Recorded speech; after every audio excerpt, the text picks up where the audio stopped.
Obtén tu máster con doble titulación de Tulane University, Estados Unidos, y de UFM en Madrid, Master of Finance y Master in Management. Aplica.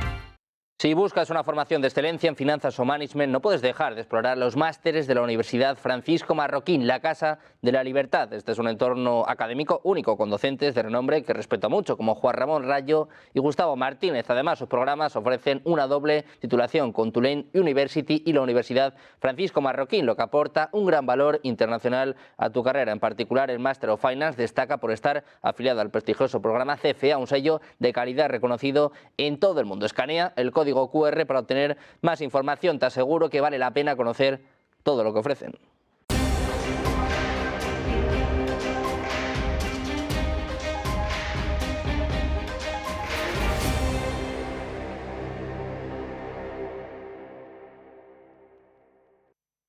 La victoria de Milei hace un año reflejó la importancia de defender las ideas de la libertad y la importancia de dar un mensaje contundente de corrección de las cuentas públicas.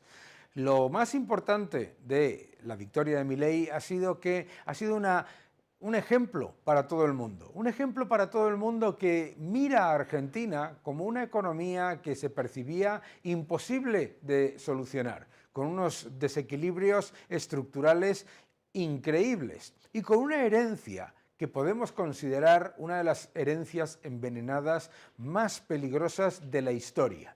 Vamos a recordar la herencia que recibió Milei. Primero, una economía completamente devastada, con una pobreza de más del 55%.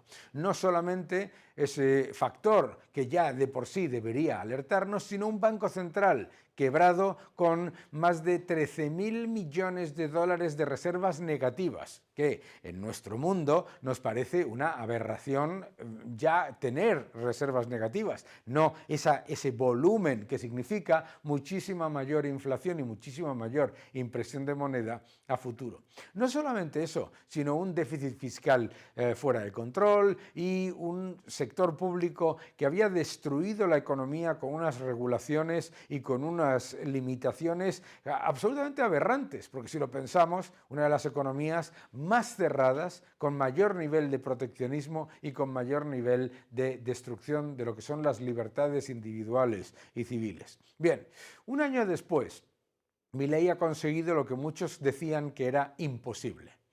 Por un lado, se ha conseguido que ese déficit fiscal se reduzca a cero y lleva más de 11 meses con superávit fiscal. El superávit fiscal ha permitido, por lo tanto, no solamente embridar las cuentas públicas, sino contener la sangría de la economía argentina. Además de controlar las cuentas públicas, eso por supuesto lleva a mucha menor inflación, ya que todo el déficit público se monetizaba y se destruía el poder adquisitivo de la moneda. ¿Qué es lo que se ha conseguido con la inflación? Pasar de un 25,5% de inflación mensual a menos de un 3%. Por supuesto, todavía hay inflación y hay que continuar llevando a cabo las medidas que se han anunciado. Pero es muy importante entender hacia dónde iba Argentina. Argentina se iba al camino de Venezuela. La inflación, si se hubiese mantenido las políticas del peronismo, hubiera llegado al 50-60% mensual para finales de año. Por lo tanto, reducción de la inflación del 25% a por debajo del 3% mensual. Reducción de la pobreza.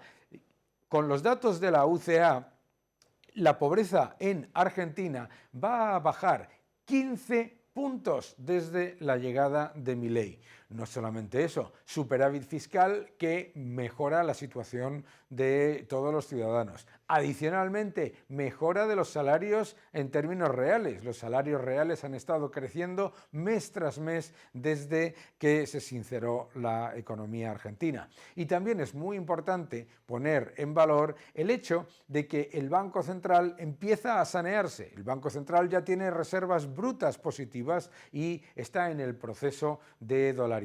Todo eso son factores que llevan a que las estimaciones de consenso para el año que viene, para el año 2025, asuman que Argentina crecerá un 5 entre un 5 y un 6,5%. Estamos hablando, por lo tanto, de un crecimiento robusto, de un crecimiento sin inflación y de un crecimiento con enriquecimiento de la mayoría de los ciudadanos de Argentina. Esto es un ejemplo de por qué todos los partidos políticos del mundo libre deberían empezar a recordar que no se puede caer en el error del gradualismo, que las medidas, cuando son las correctas, se tienen que llevar a cabo de manera quirúrgica y contundente. El socialismo, cuando llega al gobierno, siempre, curiosamente, tiene toda la capacidad para destruir la economía de manera contundente. Y cuando llega el centro derecha o los partidos liberales, se dice que tienen que llevar a cabo medidas graduales de ajuste. No, señor. El ajuste se tiene que hacer de manera contundente y urgente. Y además de hacerlo de manera urgente, hacerlo de manera que todos los ciudadanos sean conscientes de que con ello se está fortaleciendo la economía y se está permitiendo que el sector privado florezca. La gran lección de la victoria de Milei en Argentina es, primero, que se puede ganar diciendo la verdad, diciendo que la economía va muy mal y que la situación va a ser difícil antes de mejorar y que hay que hacer un gran ajuste. Segundo, que un año después de llevar a cabo ese gran ajuste, el éxito no tiene precedentes y es incuestionable. Por lo tanto, lección para todos, el gradualismo no funciona nunca. Seguir defendiendo la libertad.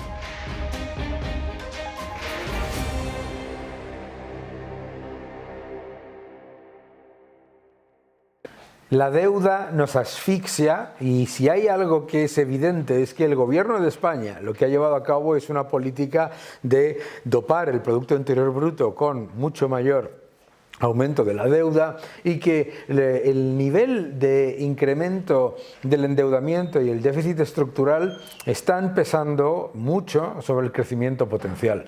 Para hablar de todo ello, nadie mejor que Manuel Llamas, que es director del Instituto Juan de Mariana y que además han hecho un informe maravilloso sobre el Día de la Deuda. ¿Cómo estás, Manuel? ¿Qué tal, Daniel? Un auténtico placer, como siempre, estar contigo. Qué gusto que estés aquí con nosotros en lo que es tu programa. Cuéntanos, ¿qué es esto del Día de la Deuda? Pues mira, el Día de la Deuda es un informe que publicamos anualmente en el Instituto Juan de Mariana y que lo que hace es señalar el día a partir del cual el Estado ya no tiene ingresos suficientes para cubrir todo el gasto público. Es la fecha a partir de la cual el Estado tiene que endeudarse y por lo tanto endeudar a todos los españoles para poder seguir financiando el gasto público. En este año, año 2024, el Día de la Deuda en España se alcanza el 7 de diciembre. Desde el 7 de diciembre hasta el 31 de diciembre, casi un mes entero del año, se financia vía deuda pública. Y para toda la gente que nos está viendo y que piensa, hombre, 7 de diciembre, menos de un mes, no está mal, ¿no? No está mal, no es mucho, ¿eh? Bueno, pues es una barbaridad. Claro, ¿y por qué es una barbaridad? Porque mucha gente lo que no entiende es que en esos 30 días se gastan decenas de miles de millones, ¿verdad? Efectivamente, el déficit público en España es un agujero absolutamente colosal. De hecho, España tiene uno de los mayores agujeros fiscales de toda la Unión Europea. Por poner algunos datos encima de la mesa, tenemos un Estado, unos políticos, un gobierno, cuando hablo de Estado hablo del conjunto de las administraciones públicas, absolutamente despilfarrador, manirroto, irresponsable, porque de los últimos 30 años el Estado tan solo ha registrado superávit fiscal en 3 años. Eso es. Casualmente, en la explosión de la burbuja inmobiliaria. Había tantos ingresos públicos durante la burbuja inmobiliaria, año 2004, 2005, 2006, 2007, cuando Zapatero, los primeros años del gobierno de Zapatero, que los políticos, aun siendo una panda de manirrotos irresponsables, no tenían capacidad suficiente para gastar toda la cantidad de dinero que ingresaban en las arcas públicas. Esa es la única razón por la cual registraban superávit fiscal. Pero era algo irreal. Una burbuja es una ilusión financiera, es una ilusión contable, y cuando pinchó la burbuja crediticia, los ingresos se desplomaron, la marea bajó y se vieron los cadáveres. A partir de ahí, el Estado español ha sido una máquina de generar déficit público y en estos últimos 30 años ha sido un déficit público constante. Incluso en algunos años hemos registrado tasas de déficit, un agujero fiscal equivalente a 2 dígitos, a más del 10% del PIB. Estamos hablando de agujeros de más de 100.000 millones de euros al año. El último gran déficit que registramos en España coincidió con la pandemia, en el año 2020, con un déficit de casi el 10% del PIB, el mayor del mundo desarrollado. Otros países, sin embargo, también sufrieron el impacto de la pandemia. Todos en mayor medida registraron déficit porque hubo una crisis, hubo confinamiento, cayó el PIB, aumentaron los gastos como consecuencia del impacto de la crisis del coronavirus, pero no hasta los niveles de España. Y lo que es más importante, otros países registraron un déficit puntual en el año 2020 y automáticamente equilibraron las cuentas al año siguiente y al siguiente. En el caso de España no. En el caso de España seguimos manteniendo un déficit público colosal y de hecho estamos entre los países con mayor déficit y desequilibrio presupuestario de toda Europa.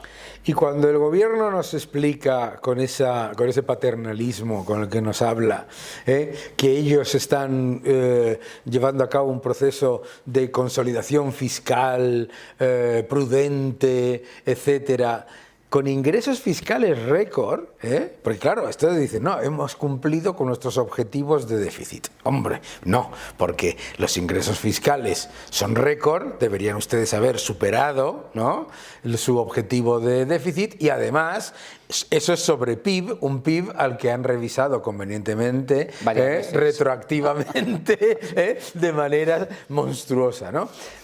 Fíjate, en cuanto al tema del desequilibrio presupuestario, por centrarnos en el gobierno de Pedro Sánchez, desde el año 2018 hasta el año 2023, España registra el mayor desequilibrio presupuestario de la Unión Europea, tan solo superado por 2 países, Rumanía e Italia. El déficit público medio que ha registrado España en este último lustro es superior al 5% del PIB. Estamos hablando de un agujero muy importante. Por poner una referencia, la Unión Europea, la zona euro, establece el protocolo de déficit excesivo como umbral máximo el 3%. España lo ha superado ampliamente durante los últimos años. La media de déficit en España supera el 5% del PIB. La media de déficit en la Unión Europea durante estos últimos 5 años ronda el 3%, es decir, un nivel muy superior. El tercer mayor déficit de la Unión Europea, de todo el continente, durante los últimos años. Pero lo curioso es que el Estado recauda más que nunca. ¿Por qué? Porque este gobierno nos ha subido los impuestos más que nunca. Nunca se han subido los impuestos tanto como con Pedro Sánchez. Más de 80 subidas fiscales. España encabeza los países de Europa que más han incrementado la presión fiscal, 3,6 puntos del PIB desde el año 2019. A la cabeza del continente, nadie nunca ha subido tanto los impuestos como Pedro Sánchez. Y a pesar de que la recaudación fiscal marca récord, el gasto público sigue siendo muy superior al nivel de ingresos. Esto da buena cuenta del despilfarro, del despropósito, de la irresponsabilidad de este gobierno, porque claro, nos dicen, en España se pagan pocos impuestos. ¡Mentira! En España pagamos una barbaridad de impuestos, sobre todo si lo comparamos con nuestra renta media, con nuestra renta, con nuestros ingresos. Somos un país relativamente pobre en comparación con otras potencias europeas y sin embargo pagamos muchos más impuestos. Cuando tú le preguntas o le explicas a un extranjero, a un anglosajón, a un británico, a un americano, a un suizo, a un alemán, que aquí el tipo marginal máximo del IRPF se aplica a partir más del 40%, a partir de 50, 60.000 euros, es decir, que Hacienda considera que una persona es rica a partir de 60.000 euros de renta, dice, pero si eso es clase media en mi país, ¿qué me estás contando? En Estados Unidos es clase media baja. Allí la renta es mucho más alta, por lo tanto les parece una auténtica barbaridad. Pero como digo, en el caso de España, la recaudación marca récord, el gasto público sigue siendo superior y la segunda derivada. Nos dicen, no, esto es por tu bien, estos mensajes que nos vende el gobierno con financiación de la Unión Europea. Nos dice, no, esto es que gracias a tus impuestos, los impuestos no son magia, los impuestos son los bomberos, la policía, la sanidad, la educación. Y luego te encuentras con listas de espera en sanidad, con una educación de pésima calidad, con policía y bomberos, que cuando sucede la mayor catástrofe natural que ha sufrido este país en el último siglo, como la riada en Valencia, No está, no aparece el ejército, no aparece la policía, no aparece la Guardia Civil, no porque no quieran los funcionarios, que estaban dispuestos y, como es lógico, deseando ayudar, sino porque hubo orden de no hacerlo. Por lo tanto, pagamos más impuestos que nunca y yo me pregunto, ¿y qué recibimos a cambio? Claro, recibimos a cambio, te lo voy a decir, 22 ministerios, la mayor cantidad de asesores jamás contratada porque no sé si lo sabes, que Pedro Sánchez y Félix Bolaños son una mediana empresa. Total, total. Obviamente pagado por todos nosotros, tienen más empleados que la inmensa mayoría, más asesores a su disposición que la inmensa mayoría de las medianas empresas. Tenemos también, por supuesto, un gasto burocrático absolutamente increíble. Y luego te dicen, no, es que los impuestos vuelven a la sociedad, ¿no? Todo lo que usted paga vuelve a la sociedad. Hombre, vuelve a la sociedad pasando por el cajero de toda esta gente. Pero a mí lo que me interesa ahí es, claro, ahora mismo España tiene el efecto placebo de los ingresos fiscales récord aprovechando la inflación. España también tiene una Comisión Europea que ni está ni se le espera, porque comentabas tú ese déficit medio durante los últimos 5 años, y le han sacado a España del protocolo de déficit excesivo. Es un horror. O sea, para que los que nos estáis viendo, a España se le ha sacado del protocolo de déficit excesivo por la estimación del propio gobierno de lo que cree que va a conseguir, no por los datos empíricos. Utiliza una previsión de que no, yo prometo que voy a cumplir. Y luego Ursula von der Leyen, que es, así como nosotros tenemos nuestra propia maldición, que se llama Rodríguez Zapatero, y su sucesor, que es Pedro Sánchez, nosotros tenemos también una maldición a nivel europeo, que es Ursula von der Leyen, que es un horror, ha sido un horror, ha puesto en marcha un plan de estímulo que lo estamos viendo, los famosos fondos europeos que no sirven absolutamente para nada, salvo para despilfarrar el dinero de los contribuyentes europeos en proyectos que no pintan nada, que no solucionan nada, que no sirven para incrementar la productividad, sino que son, bueno, pues un plan E a lo bestia,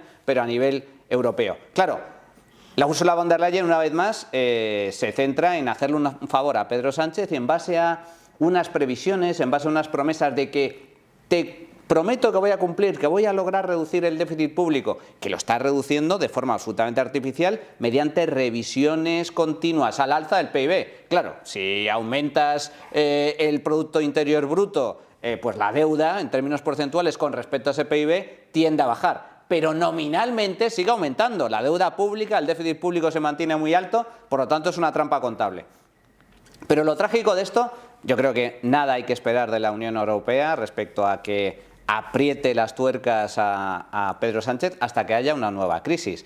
Y para mí lo grave, lo preocupante, es que en España ahora mismo se están sentando las bases de la futura crisis. Claro. Ese es el tema. Ahora no lo vemos, pero la cuestión es que la recuperación económica en España es lenta, es muy reducida, el PIB crece, pero nos recuperamos o estamos a la cola de la recuperación europea. Hay que recordar que en el año 2020 el PIB cayó casi 10 puntos del PIB. España sufrió la mayor recesión del mundo rico junto con Argentina, no por casualidad la Argentina peronista, porque nos metieron a todos en nuestras casas, confinamiento a lo bruto, a lo bestia, el confinamiento más largo, más intenso del mundo desarrollado. En un país como España, cuya principal fuente de riqueza y de crecimiento está relacionado con el turismo, y luego encima sin reformas estructurales, una economía muy rígida, con un mercado laboral absolutamente desnortado, tenemos la tasa de paro más alta del mundo, con una productividad a la baja, empresas pequeñas,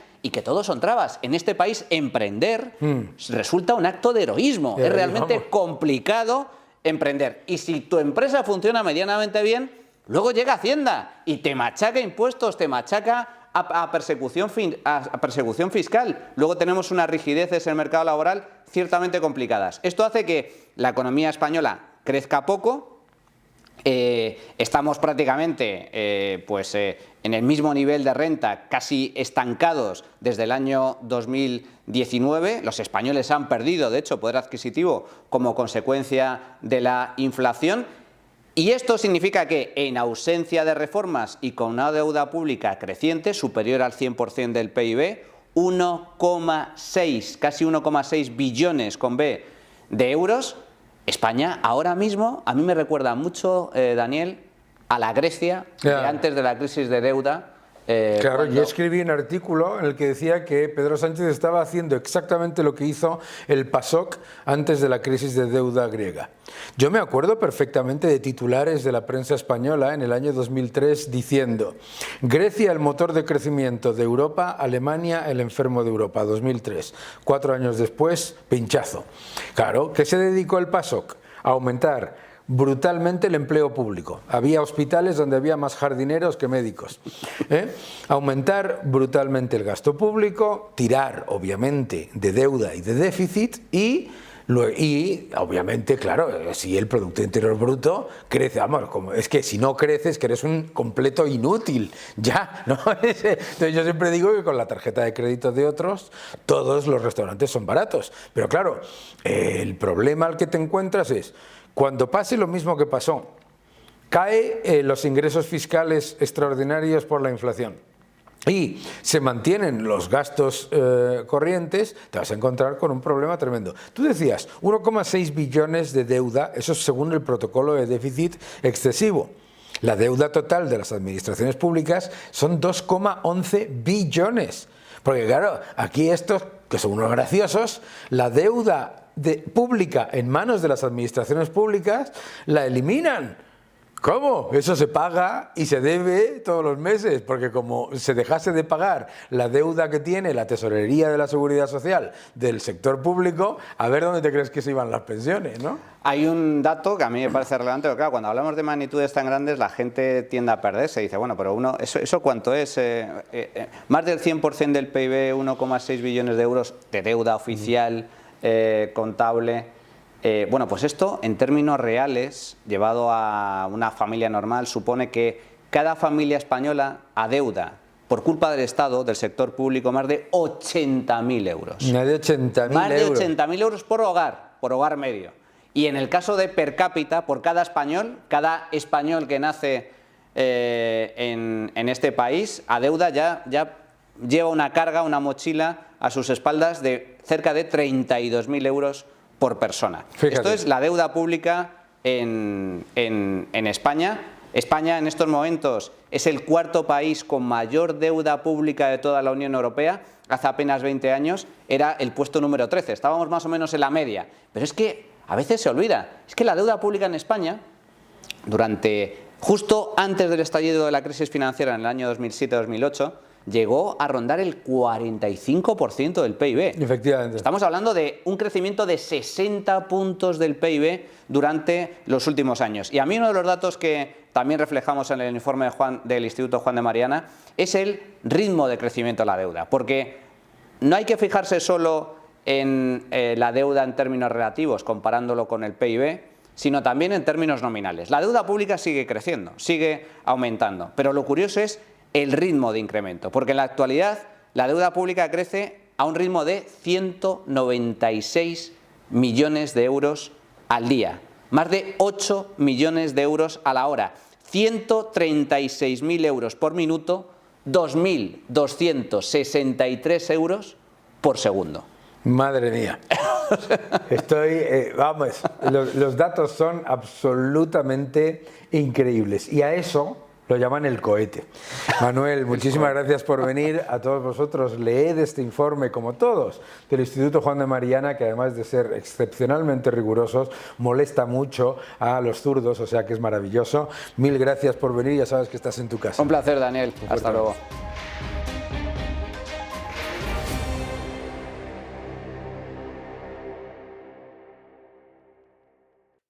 En este programa siempre tenemos el enorme placer y el orgullo de recibir un vídeo semanal de José Ramón Riera, uno de los mejores economistas de España, que además tiene una enorme producción de artículos y de vídeos que debéis seguir todos. Adelante. Muy buenas, Daniel. Hoy para Money and Markets quiero hablar de algo que está pasando en estos momentos y que es el primer año de Javier Milei al frente del gobierno de la República Argentina.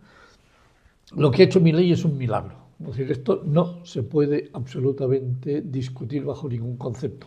Le queda mucho esfuerzo auténticamente por realizar, por desarrollar y por todavía ejecutar para hacer que la Argentina vuelva a ser aquel país de antaño. Pero hay ya tantos indicadores que demuestran que las cosas van bien, que por ejemplo hay que recordar que cuando él llegó a la Argentina en el mes de diciembre, la inflación mensual fue de un 25,5% y en el último dato del INDEC, es decir, en octubre han dado un 2,7% de inflación en el mes. Pero es que lo que nadie cuenta de esa inflación es que, por ejemplo, los alimentos que estaban en el 30%, subieron el 30% en el mes de diciembre del año pasado, este año han subido un 1,2%. Casualidades de la vida. En España, los precios de los alimentos han subido un 1,4%. Otro dato que demuestra cómo está conteniendo la inflación, es decir, en la parte de calzado y vestidos, es decir, que ha crecido en el mes de octubre en Argentina un 4,4%, en España ha crecido un 8,5%. En un solo mes. Ojo que España tiene tela lo que nos está pasando. Pero esto es una demostración palpable para todos aquellos que digan que no, que lo de Milei es un bluff. Lo de Milei es un auténtico éxito, pero no solamente ahí. Deberíamos de mirar otros indicadores. Por ejemplo, la deuda. La deuda la ha reducido en los últimos 10 meses en un 3,4% en el total de 240, tienen actualmente 245.000 millones de deuda y lo ha reducido ese, como te digo, en un 3,4%. Más indicadores positivos. El consumo público ha caído, sí, de acuerdo que el PIB también está cayendo, pero lo que nunca le podrán decir a Milei es que lo hacía como antes, que era que el PIB crecía gracias al incremento del consumo público, como estamos haciendo en estos momentos en España. Otro dato espectacular, el incremento de las exportaciones, la caída de las exportaciones y por lo tanto una balanza comercial positiva que les ha permitido generar 16.600 millones de pesos de balanza positiva y por lo tanto en generar recursos económicos y financieros. ¿Qué le queda por arreglar? Le queda por arreglar que el consumo privado, que ha decaído comparativamente en el primer semestre del 2024 con el primer semestre del 2025 un 8%, empiece a crecer. Pero ya todos los indicadores empiezan a mostrar signos positivos y que en cualquier momento esto empieza a darse la vuelta. Y el otro indicador que necesita que cambie de forma sustancial es la formación bruta de capital, es decir, que ha decrecido semestre contra semestre en un 25%. En cuanto estos dos indicadores lo cambie y mantenga bajando la inflación, es decir, como está en estos momentos, se habrá producido el milagro auténtico, aunque hay que pensar una cosa, ya lo es en estos momentos con todo lo que ha hecho Javier Milei. Yo sé que seguro que este programa del lunes estabas hablando de Milei y lo que espero es que estos datos que te estoy dando sobre Argentina sirvan para acompasar todo el panorama de lo bien que lo está haciendo en estos momentos Javier Milei. Así que esto es lo que quería contar hoy para todos los que nos siguen en Money and Markets. Nos vemos en el próximo vídeo.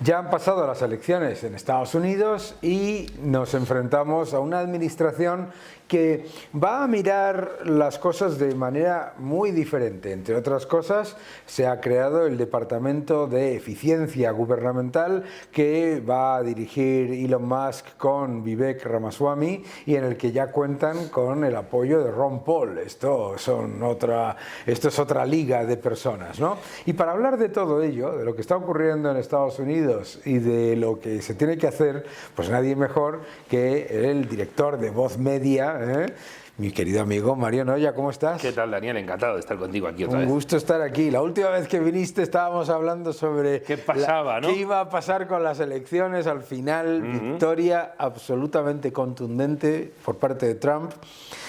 Ha ganado el Congreso, ha ganado el Senado, ha ganado el voto popular, todos los estados bisagra. ¿Cómo percibes tú esa victoria primero? Pero fíjate, Daniel, que aún han estado contando votos en California. De hecho, se han ido 2 escaños republicanos en la Cámara de Representantes, se han ido al bando demócrata. ¿A ti te parece normal que se cuenten votos 3 semanas después de unas elecciones? Votos que además se recibieron después de las elecciones. Claro. Luego te quejas, luego dices, oye, aquí apesta, y te dicen que eres un pirado, que eres un conspiranoico, etcétera, ¿no? Estados Unidos tiene un problemón con el régimen electoral, un problemón, porque no cumplen la básica de identificar al que votan y de... Ellos dicen que se está pasando del Election Day al Election Days, pero no es serio, no es formal, no es normal, sobre todo en un país donde se ha respetado tan poco la integridad de la identificación, donde no hay una identificación oficial, de hecho, si no tienes un pasaporte, una identificación oficial que aplique para todos los estados, ¿no? Así que ahí tienen un problemón, ¿eh? En cuanto a lo demás, ola roja, la ola roja que se vaticinó en las midterms de 2022 se ha producido ahora. Para todos los que nos estáis viendo, rojo en Estados Unidos es el Partido Republicano. Exacto. Hay que recordárselo. Los rojos... Sabéis que además esto es otro producto de manipulación progre en Estados Unidos, porque se asoció el rojo, que se asocia, perdón por la redundancia, al peligro, al Partido Republicano. Esto fue una operación de guerra cromática. Ya ves tú. De guerra cromática. Bueno, vamos a ver, tiene de todo Trump, tiene todos los resortes en su mano, y Estados Unidos ha reaccionado de una manera muy interesante, ¿no? Has visto que ha habido conmoción general entre los defensores de la democracia, se está pidiendo hasta que se anulen las elecciones. Ha habido artículos en prensa mainstream, no recuerdo ahora si es el New York Times, diciendo que las elecciones pueden ser un peligro para la democracia. Claro, lo dijo. ¿Qué te parece, Daniel? Entonces, pero dejando de lado a estos que se están retratando cada vez más, Jeff Bezos no está en esta película, ¿la has visto? ¿No? Como ha dicho, completamente.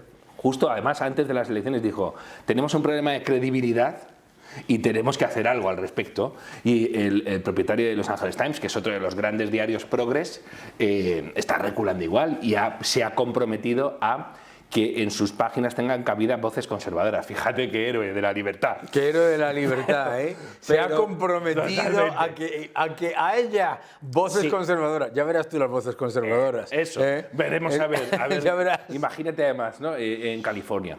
Pero sí que es cierto que Trump ha conseguido una coalición electoral nunca vista desde tiempos de Reagan, y ha conseguido que lo respalden las clases trabajadoras y gente como Elon Musk y Vivek Ramaswamy, como tú has dicho, ¿no? Gente que está en los sectores más punteros de la sociedad, junto con las clases medias que han sufrido además consecuencias de la hipermodernización de la economía, ¿no? Están todos juntos ahora en la plataforma de Trump. A ver si consigue mantener esa coalición. Sería esencial. Es más, sería una administración histórica, y que se pensara en términos históricos sobre un antes y un después de esta administración, como se ha pensado de Reagan, como se ha pensado de Roosevelt o de Kennedy, ¿no? En algunas cuestiones. Esto que tú has dicho, el departamento que van a llevar Musk y Ramaswamy, es lo más importante que tiene por delante Trump, yo creo. Y ahora hay un montón de voces muy escépticas, ¿no? Sobre qué es lo que se va a conseguir, ¿no?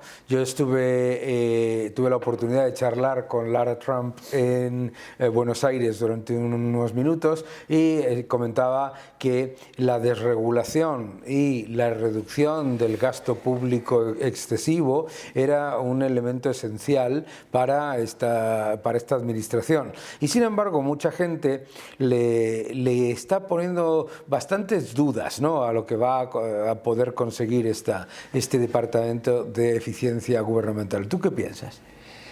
Yo lo que pienso es que no sabemos lo que es Estados Unidos. Eso es.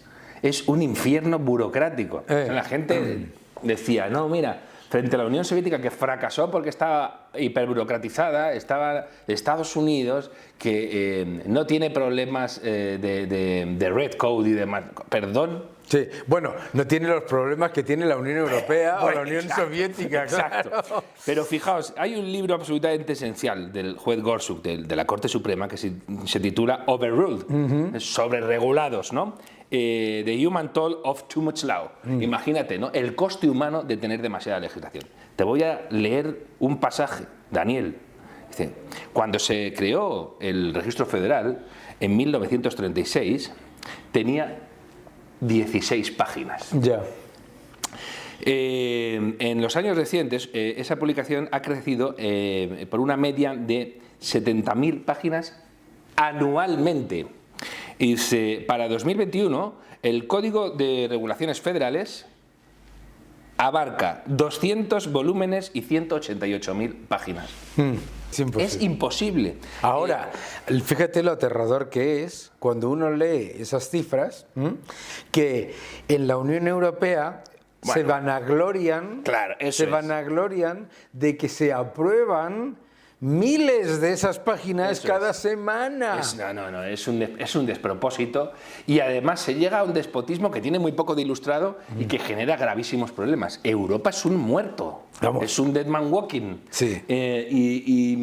Pero fíjate, Daniel, había un meme, está corriendo un meme por redes sociales muy interesante, con un cohete de Elon Musk, y dice, esto es Estados Unidos, sale una fábrica de ensamblaje china creo recordar, son robots artificiales con apariencia humana, y dice China adapta, y Europa, y pone la infecta imagen de las botellas y el plastiquito, y Europa regula.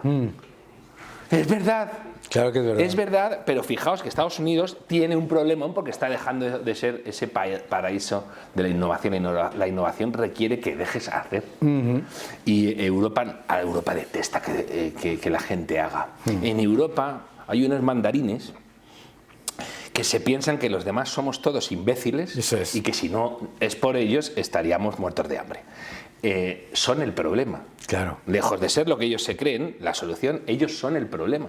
Y se está viendo, ¿no? Hay sectores enteros de las industrias europeas que están muriendo por su culpa. No es que les haya pasado la historia por delante, no es que no hayan conseguido adaptarse a los nuevos tiempos, es que se los están cargando directamente estos mandarines. ¿Pero por qué razón? ¿Habéis visto Alemania? Sí.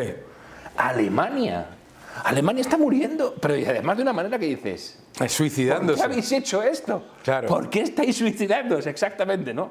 Fíjate que en esto va a llevar razón el infame Zapatero cuando dijo la fracasada Merkel. ¿Os acordáis? Sí, malo es por lo que decía. Exacto. No, este no acierta ni cuando acierta, ¿no? Pero es verdad. Merkel ha sido un fracaso histórico de Europa. Total. En multitud de ámbitos, además. Lo estamos viendo ahora también con la cuestión de la inmigración y los refugiados. Fue Merkel la que abrió las puertas a los refugiados sirios. Veremos a ver qué sucede. Ahora hay mucha gente que está diciendo, claro, ha caído el déspota, ha caído el carnicero que os expulsó de vuestro país. Cuidado con los que vienen. ¿No? ¿Y qué se hace con los que están aquí? Eso es. Se supone que se tienen que volver. Mira, Daniel, hay una cuestión aquí que en Europa no se acaba de entender, ¿no? Yo recuerdo que Daniel Pipes, por aquel entonces, cuando estalló la crisis de los refugiados sirios, dijo, los refugiados sirios hay que refugiarlos en el mundo árabe. Claro. Por razones obvias, hablan árabe, son musulmanes, tienen tradiciones y costumbres y maneras de vivir que se alinean con la de sus hermanos culturales. No, güey. No, pero no solo eso, sino que le llamaban de todo. A gente que decía eso, claro. ¿Cómo se te ocurre decir? Eres un criminal, un racista. Y había imágenes, yo recuerdo, en el medio creo que publicamos una, de en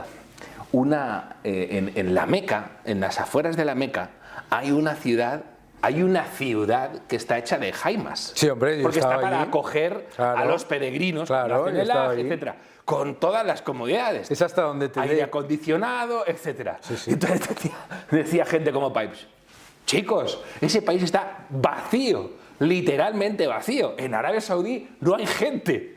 La gente está concentradísimos en muy pocas ciudades. Alojadlos aquí, tenéis condiciones y dinero tienen de sobra. Pues no, tenéis que traerlos a Europa. Vamos, intenta tú llevar inmigrantes ilegales o legales, me da exactamente igual, a Arabia Saudí. Sí. Pero vamos al tema de Ramaswamy y Elon Musk. Cuéntanos cómo ves tú eso y por qué hay que tener fe. Mira, hay que tener fe porque ellos han demostrado que no se doblegan fácilmente. Eso sí. Sobre todo Elon Musk. Eso es. Elon Musk ha dado una batalla que no daría a nadie. Yo te lo digo de verdad, Daniel. Hombre. ¿Cuánto dinero tienes ahí en el bolsillo? Ahora mismo. Porque ¿qué hizo Elon Musk? Dijo, voy a comprar Twitter. Y le dijeron, ¿dónde vas? ¿Para qué te metes? Eres un tipo que tienes el reconocimiento de todo el mundo. Eres una especie de genio incomprendido, pero que todo el mundo comprende que lo que hace es útil para el resto de la humanidad. ¿Para qué te metes en ese jardín? Además te vas a enfrentar incluso con parte de tu familia, etc.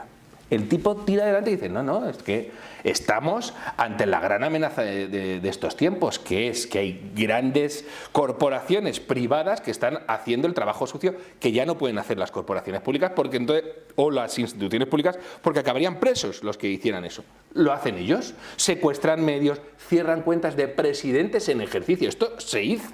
Claro. Es que Twitter cerró la cuenta del presidente de los Estados Unidos y dijo, se acabó. Esto no puede ser. Entró literalmente en la sede de Twitter. Acordaos cómo hizo Gale. Esto va a ir andando todo. Se puleó a buena parte de la plantilla y se demostró que Twitter podía seguir funcionando. Todo el mundo la condenaba a la bancarrota económica, al colapso en términos de influencia, impacto social, y ha sido todo lo contrario. Entonces, Musk está ahí perfectamente situado y sabe lo que tiene que hacer. Ramaswamy es otro que viene de sectores muy punteros y que detecta ineficiencias de manera formidable y que no se arredra ante nadie. No sé si la habéis visto a Ramaswamy ir a universidades a hablar con la gente, etcétera, ¿no? Y Donald Trump proviene de un sector hiperregulado, nido de toda corrupción, que es el inmobiliario. Entonces, ellos saben que el gran enemigo de la prosperidad y el gran motor de la corrupción es el Estado burocrático. Claro. Y tienen que ir a por él. ¿Qué problema va a haber? Los van a intentar socavar desde dentro. Claro, hombre. En Estados Unidos se han permitido y celebrado aberraciones. Yo recuerdo, ya no sé, creo que fue en el New York Times, se publicó un artículo anónimo. Daniel, te reto a que mandes a un periódico americano mainstream un artículo anónimo, a ver qué te dicen. Y ya te digo yo que guapo no. Publicaron un artículo anónimo en primera plana donde un funcionario decía que estaba socavando la administración Trump. Totalmente. Es que lo decía así. Sí, sí. Bueno, pues va a pasar ahora. Van a intentar machacarlos. ¿Sabes? Además, estamos diciendo, hay edificios de Washington que tienen 10.000 trabajadores. Edificios. ¿Tú sabes lo que me comentó Rex Tillerson? Rex Tillerson llegó a la Secretaría de Estado y pidió una lista de personas y sus puestos de trabajo y qué hacía cada uno, los que estaban allí trabajando. Y le dijeron que era imposible. Exacto. Imposible. Exacto. Y estaba en la planta tercera y dijo así, imposible, pues de esta planta para arriba todo el mundo despedido. ¡Qué buena! Claro. Todo el mundo despedido. ¿Por qué de esta planta para arriba? Porque de esa planta para arriba los salarios eran de 180 a 300.000 dólares y de esa planta para abajo eran de 150 a 45.000. De esto habla también el juez Gorsuch. Estados Unidos tiene un problema burocrático de tal calibre que esto que acabas de decir es real. De hecho, tú sabes, Daniel, que no hay un número oficial de agencias oficiales. Hombre, claro. Y que se ha pedido. Oiga, ¿me puede decir alguien dónde hay? Y no se puede, no se sabe. Como en España. Y el juez Gorsuch, de hecho, te cuenta casos que le han llegado a la Corte Suprema de gente que ha contravenido una normativa federal. Que nadie sabía. Y han intentado alguien ver qué normativa era esa. Y de repente dices, no, a mí me salió un día un señor y dijo, soy oficial del Departamento de Energía, usted ha quebrantado. Y no hay manera de hacer la trazabilidad de una orden. Claro. Porque este es otro problema que tenemos cuando lidiamos con aparatos burocráticos. Ya no es solo que el legislador hiperlegisle, sino que el legislador crea funcionariados que emiten reglamentos Eso y esos reglamentos acaban teniendo rango de ley. Eso es. Y acaban provocando la ruina de un montón de gente que no tiene el menor control, no está controlada por nadie. Totalmente. Así que va a ser muy difícil y yo creo que lo que tienen que hacer es sacar el cañón Berta y empezar a pegar pelotazos. Efectivamente, la motosierra exacto. en versión norteamericana. ¿Por qué te crees, Daniel, que Milei tiene ese impacto tan alucinante en Estados Unidos? Bueno. Estados Unidos, incluso cuando les interesa a alguien mucho, pues te soban el lomo así un poquito. Hola, ¿qué tal? ¿Qué majo eres? ¿Cómo te llamabas? ¿De qué eras presidente? Sí. Yo he visto gente con la mejor intención hablar en estos términos de primeros ministros europeos. Milei ha provocado un impacto salvaje por la de combatir a los zurdos de mierda, esto que antes decíamos, pero ¿cómo ha dicho eso en la tele? No lo digáis. Bueno, pues resulta que había que decirlo. Y dos, por la motosierra. Pues eso. Que mucha gente te dirá, pero al final Milei no ha sacado la motosierra. No me contéis milongas. Lo que aquí funciona es la imagen que transmites, y la imagen pone en alerta a mucha gente. ¿Habéis visto que ha habido gente ya y países que han modificado sus políticas solo con la elección de Trump? Sí. Antes de que Trump hablara, de repente uno ha dicho, uy, voy a revisar mi política arancelaria. En México, casualmente, ha habido un gran hallazgo de fentanilo y tal, y dices, eso es lo que hay que hacer. Claro. Eso es lo que tienen que hacer. Y por eso ha llamado tanto la atención Milei. Por la imagen que ha dado de, yo voy a entrar con la motosierra y voy a hacer pupa. Y voy a hacer pupa de la planta tercera hacia arriba, porque Milei no se ha dedicado a decir, bueno, a ver, ¿quiénes son los muertos de hambre en Argentina? Que por desgracia los hay. Sí. Venga, les voy a quitar el currusco de pan que se han encontrado en el lodo. No ha hecho eso. Eso es. Evidentemente no. Mira, Daniel, ¿cómo están las cosas? Que el otro día vi era una fotografía en Twitter y ponía, era un cartel de protesta, parques nacionales no nos deja decir cambio climático. Y no se dan cuenta de que ya hacen el ridículo, porque la gente dice, entonces la gente ponía en Twitter, esto es lo que voté, precisamente esto es lo que voté. Bueno, pues esto es lo que va a pasar, Daniel. O lo que tiene que pasar. Es absolutamente esencial que Musk y Ramaswamy se salgan con la suya. Totalmente de acuerdo. De hecho, hablando de lo que me acabas de decir, me comentaban en Argentina una de las personas del equipo de Milei que cuando fue a Mar-a-Lago estaba allí en la revista, había una cantidad increíble de gente súper conocida y que todo el mundo se quería hacer fotos con Milei. Bueno, pues eso es lo que hay que hacer. Lo que hay que hacer es sacar la motosierra. Claro. Y yo estoy convencido que Ramaswamy y los más lo van a hacer. Está ahí Ron Paul también y es un gusto hablar contigo. Muchísimas gracias. Daniel, muchísimas gracias por venir al programa. Seguiremos hablando. Ya sabes que estás en tu casa. Muchas gracias.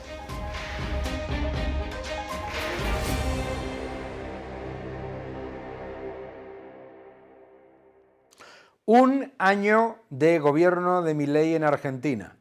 Decían que era imposible, decían que no se iba a poder llevar a cabo un ajuste exitoso y estaban completa y absolutamente equivocados. Toda la gente que decía que era imposible alcanzar superávit fiscal, imposible reducir la inflación e imposible recuperar la economía tras la herencia envenenada del peronismo, se equivocaron y se equivocaron de manera absolutamente clara. Vamos a empezar por los factores más relevantes. El primero, el superávit fiscal. El control presupuestario y el equilibrio presupuestario es innegociable. Las palabras más importantes del presidente Milei en Argentina. Innegociable e innegociable ha sido, y se ha pasado de un déficit fiscal completamente descontrolado a un superávit fiscal que ya permite que la economía argentina empiece a solventar sus graves problemas en las cuentas públicas. Superávit fiscal durante meses. Durante más de 11 meses va a aumentar el nivel de recuperación de las cuentas públicas en prácticamente 10.000 millones de dólares. Aquí podemos ver cómo el déficit ha pasado de un 4,7% del Producto Interior Bruto en el año 2023, a superávit en el 2024, superávit en el 2025, según las estimaciones de Barclays. Lo más importante también es que el balance primario y la deuda sobre PIB no hacen nada más que mejorar. No hacen nada más que mejorar. Como veis, la deuda sobre PIB ya se va a situar en el año 25 en un 51,3%, que es algo muy importante. Compárenlo con Brasil, un desastre fiscal. Compárenlo con incluso Chile, etcétera. Cómo está empeorando la situación de Brasil es muy significativo. Por lo tanto, ¿cuáles son los indicadores fiscales de las economías de América Latina? Que Argentina va a ser una de las economías con las cuentas más saneadas de toda la región. No solamente con las cuentas muy saneadas, sino además con un proceso de saneamiento robusto y además consolidado.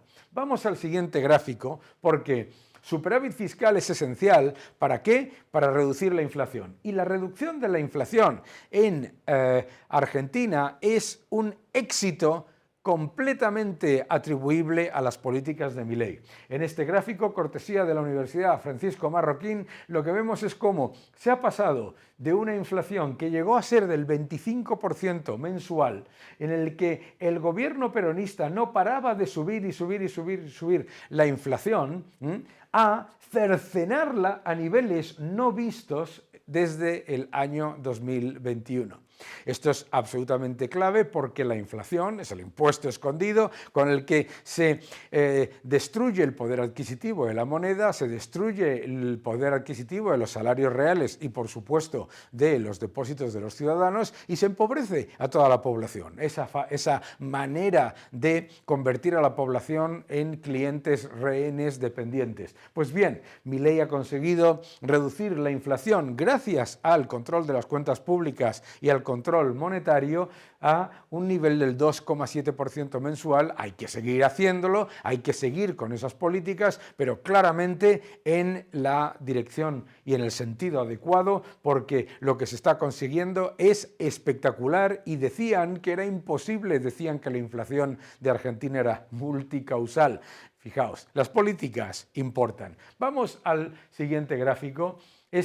Cortesía de Clarín, la reducción de la pobreza.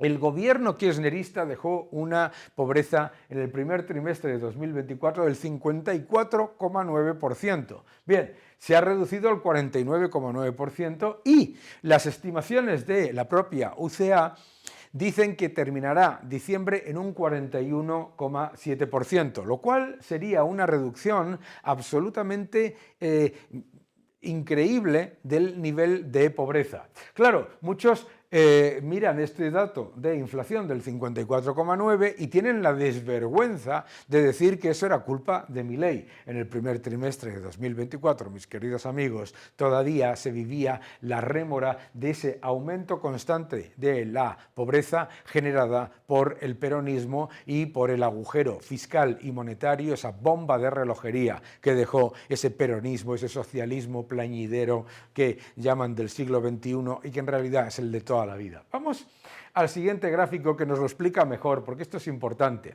Ahí lo podéis ver.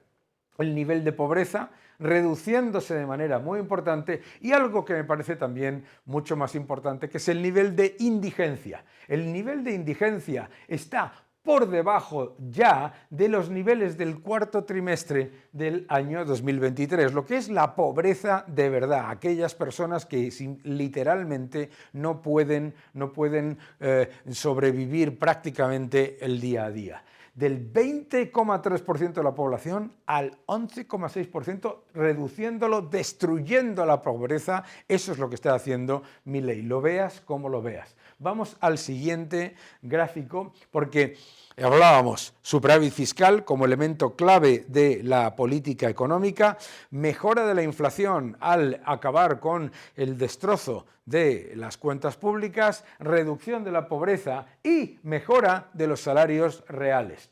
El destrozo monetario que dejó como herencia el peronismo ha hundido los salarios reales de los argentinos, y lo que se ha conseguido mes tras mes con la mejora de la inflación más la mejora de las condiciones económicas ha sido fortalecer efectivamente los salarios reales de los argentinos, algo que me parece absolutamente esencial. Y por supuesto, el objetivo es continuar con esa mejora para todos los ciudadanos, embridando las cuentas públicas, embridando la inflación, destruyendo los perversos incentivos que tiene la burocracia para convertir a los ciudadanos en clientes, rehenes, dependientes, y por supuesto trayendo prosperidad, inversión y crecimiento. Vamos al siguiente gráfico, que nos explica también algo absolutamente clave. Decían: no se va a poder controlar los tipos de cambio, es imposible que el dólar oficial converja con el dólar blue, el más cercano al mercado real, a la realidad del mercado. Fijaos qué diferencia, ¿Qué es lo que se ha conseguido? Se ha conseguido lo siguiente. Ahí tenéis los diferentes tipos de cambio. En Argentina se están convergiendo al tipo de cambio real. Pero lo más importante es que el dólar oficial ha llegado a tocar la misma cotización que el dólar blue, el dólar del mercado real, y eso significa la sinceración de la economía argentina. Que todos esos tipos de cambio vayan confluyendo de manera que se acabe con la aberración monetaria creada por el peronismo, en el que había más de 11 tipos de cambio, todos falsos, que era una manera de robar a los ciudadanos. Cuanto más cerca estén, por supuesto, más cerca está la dolarización, más cerca está la sinceración monetaria de la economía. Vamos al siguiente gráfico, que me parece esencial. El riesgo país.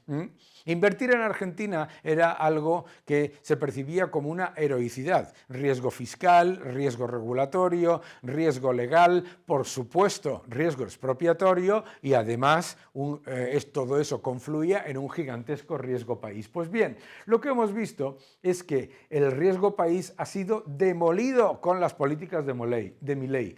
Las políticas de Milei han llevado a que un riesgo país que estaba ya moviéndose a niveles de economía del tercer mundo se reduzca masivamente, más de la mitad se ha reducido, y lo que es absolutamente clave es que esa reducción a menos de la mitad lleve a todavía mayor reducción y por lo tanto mayor atracción de inversión extranjera.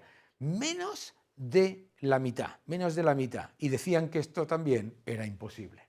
Vamos al siguiente gráfico, porque todo esto lleva también a que los ciudadanos tengan más confianza en el sistema financiero. Fijaos, los depósitos en dólares y los préstamos en dólares han crecido después de haber sido devastados por el peronismo. Los ciudadanos argentinos están empezando a confiar en su sistema financiero, a pedir préstamos y a depositar sus ahorros en el sistema financiero. Algo que es absolutamente clave para ese proceso de, primero, cortar la gangrena, segundo, acabar con la hemorragia brutal generada y heredada del peronismo, y luego llevar a lo que es la recuperación, el crecimiento y la prosperidad. Recuperación, crecimiento y prosperidad. Vamos al siguiente gráfico, porque nos explica lo que estima el mercado. Bien, en el año 2024, por supuesto, Milei no mintió a nadie.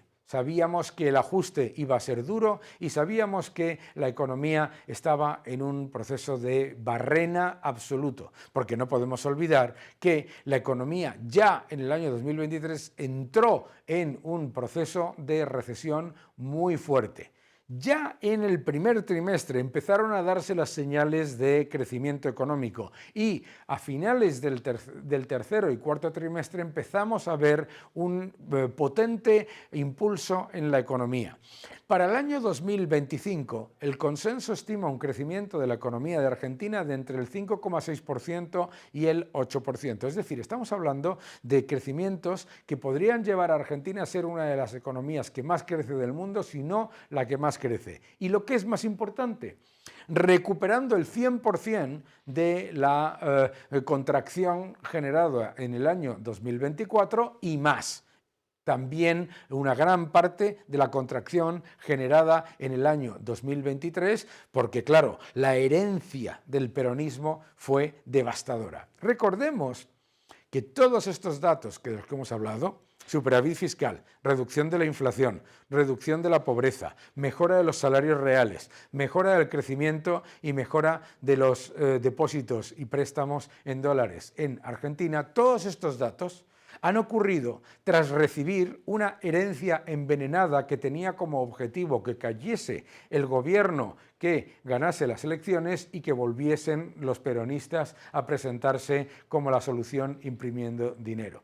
Tenía como objetivo que saltase esa bomba de relojería con ese brutal desajuste fiscal y ese agujero monetario, y que el gobierno de Milei, o el cualquiera que hubiera sido, los peronistas sabían que iban a perder las elecciones o que tenían muchas dificultades, entonces tenían como gran objetivo que la economía recibiese esa herencia envenenada con el objetivo de presentarse ellos como solución. Dos objetivos: si ganaban las elecciones, seguirían por el camino hacia Venezuela sin control, y si perdían las elecciones, que cayese el nuevo gobierno y presentarse de nuevo para continuar su camino hacia Venezuela. Bien, pues perdieron. Todo lo que decían que era imposible se ha conseguido mucho antes de lo esperado, y por lo tanto la economía argentina ha pasado del nivel de vigilancia intensiva, ha pasado del nivel de cortar la gangrena y acabar con la sangría, para empezar a crecer de manera robusta y a devolver la esperanza a los argentinos. La libertad avanza. Seguid defendiendo la libertad.